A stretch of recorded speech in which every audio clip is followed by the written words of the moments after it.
This is a video documenting our 459 project on detection of hemorrhaging with laser speckle imaging.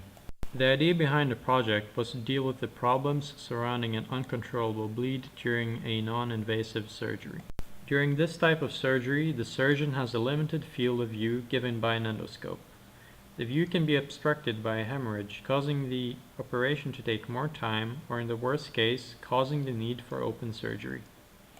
Laser speckle imaging is an established technique that can detect vascular flow under thin layers of skin. In the picture below, we can see a rat skull being illuminated by a red laser and the resulting laser speckle contrast image.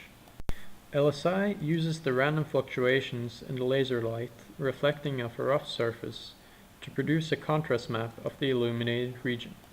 The speckle effect found in an LSI image is due to the randomly varying differences in path lengths of the reflected wavefronts. The speckle pattern produced by a stationary surface remains static in time, thus a constant speckle intensity known as static speckles can be imaged. A scattering object that is moving produces variations to the speckle pattern. Thus, we can process the images collected and determine what region is moving. Our plan was to explore this technique by using an infrared laser in order to image the source of bleeding. The idea was that an infrared laser at a wavelength causing low scattering and low absorption would allow for imaging at greater depths. The two gray regions show wavelengths with the desirable characteristics.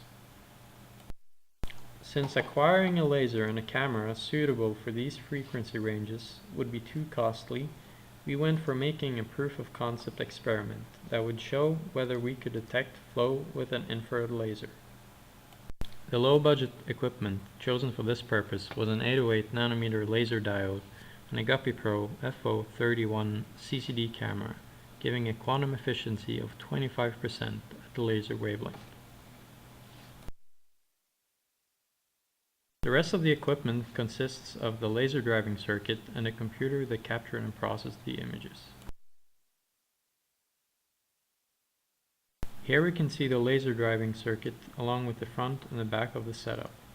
The operation of the laser was separated from the user by the draped stand onto which the two arms with the laser and the camera were attached.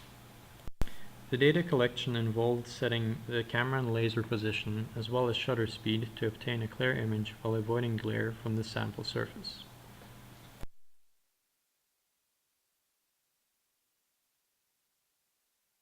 In our experiments, we used tomato juice as a substitute for blood. This because tomato juice behaves very similar to blood when illuminated by an infrared laser.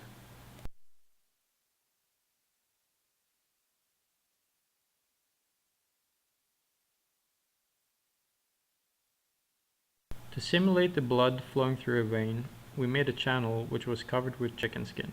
Tomato juice was injected through the channel via a syringe and a tie gun tube. The processed video shows a speckle contrast of the same images. You can see that when the tomato juice in the channel starts to move, the speckle contrast becomes darker, indicating a flow. This shows us that the algorithm was able to detect a flow through a thin membrane. For our second experiment, we wanted to see how the system would detect a flow with a source submerged under tomato juice. We put several pieces of chicken meat at the bottom of our test bed and fastened a 1 mm diameter tie gun tube with a needle to the bottom.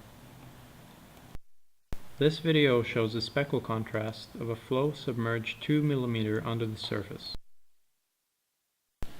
The top figures are taken for a depth of 0.2 centimeters of tomato juice. This dataset was shown previously in the video. The top two images show the variation from when the tomato juice is stationary and when it's flowing out of the subsurface tie gun tube. The top right graph shows by how much the average pixel density, or the brightness of the image, varies with the image number. The graph illustrates what we saw in the video, that when we inject the tomato juice into the testbed, the image becomes darker. The next two datasets shows the effect of putting more tomato juice on top of the Tygon tube source. The more tomato juice we put on top, the less the flow becomes visible to the image processing.